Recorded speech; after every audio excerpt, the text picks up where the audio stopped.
Okay, so one of the schools, some of the schools that I actually do go to, do have these things called whisper phones, and they're a really good tool to use for kids to actually hear what they're learning. And rather than that busyness in the classroom that we actually do see a lot with kids, and in our classrooms every day, we know the multitude of factors and variables that go on within a classroom. It can get quite noisy, specifically when we're doing reading tasks. So these whisper phones, as you can see, this little boy here, is simply made out of a bit of PVC piping, which is absolutely fantastic for them to use.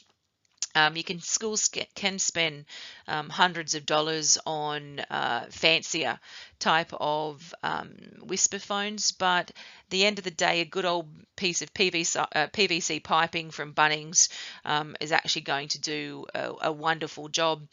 Kids can then decorate them as well to make them that they're, that they're their own, that they feel like they have ownership of their whisper phones. So they're really a good idea to use.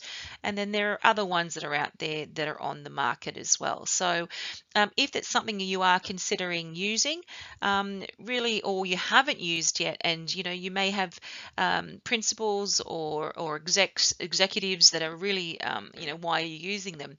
Remember, at the end of the day, all information needs to get into long-term memory, and not every child learns the same way. So what we really need to be making sure that we're doing is that we're tapping into that articulatory loop by saying things out loud.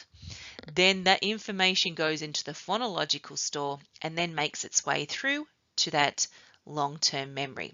The point of learning is to get everything into long-term memory. So if this is a tool, this is simply a little strategy, a little tool to assist in making that journey and making that process easier for kids.